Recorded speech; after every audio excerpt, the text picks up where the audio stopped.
là đây trồng cái trồng xì mà đấy chuột á, cái nó bây giờ tôi muốn làm đây đùa, cái giờ là muốn nó sù nữa, thầu tua của chúng ta thay đổi cái size thì mà thầu cái nó sù nữa, cứ cho bên nó sù xe là họ giờ nó gió chịu sù vậy, cái lúc năng liều té nó họ dùng đi trà, thì nó họ dùng đi trà thì họ còn sẽ cá thiên nữa nè, thì cứ cho bên sẽ trồng sai. Nó là nó cho là nó sù này nó bên nó chuyện gì mà nó có thiên dễ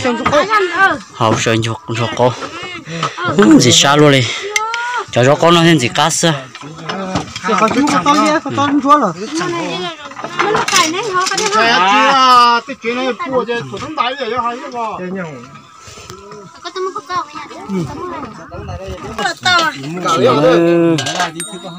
giờ nó mò xuống nó này, gì chọn mình thấy nó xóa đang sụt tụ, nó có nó nữa, nó lóc tới nằm đây, nó lên về kia nó rau,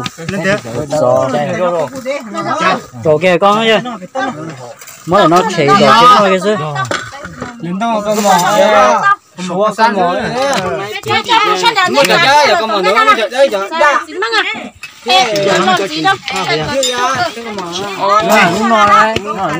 có tiếng người chưa tiếng tông nào, nghe dao rồi, có giờ con mò có san nữa, bố cụ,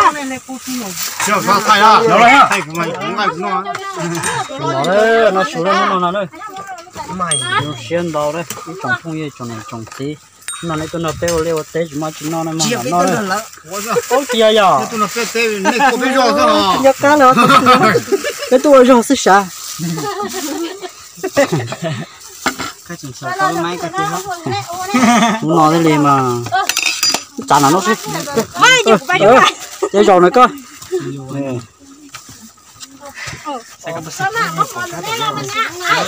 đi cho nó của nó thế này nó đầy thì nét chè đôi dầu không mà đây nó có gì chè chè kia dầu chứ từ từ tu hậu cho nó bò tu là mất chè đôi dầu nó ta chỉ có cái sao cái nó có không ô nó giờ pha được ô tao lấy thịt đuôi ha đi là chả tu lo lúa của anh đi thế nào cũng nó lúa thục nhớ vậy ô nó là những cái cây này cái này có một gì á nó có sủi á có ra hay có ra hay có ra chỉ có cái mỏ cái bên này đó cái có thật nào ai rồi cũng được mấy cái điện chỉ là cho cũng mỏ ra nè sẽ biết dùng một cái này chói có cái ngày gì vậy có là thật tệ bé cho nó đến nó tẩy lon chúng một giờ làm ấy mà chú làm mỏ à tâm có mà nhá lỡ không đâu mà không rồi rồi đi rồi tiếp bò ạ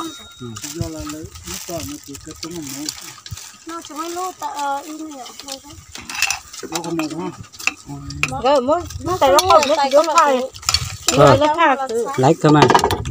cái chỗ bao của tôi nó em muốn tại cái gì đây hả muốn lấy rốt pha về nó tối về nó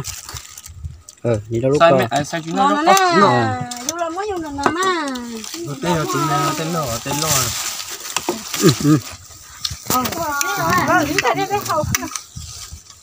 nó bỏ cá nó này tôi nó bé ô sao nè cá này ha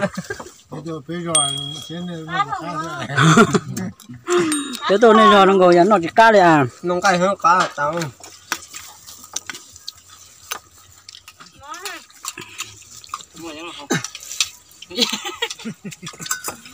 chỉ không biết cá mua không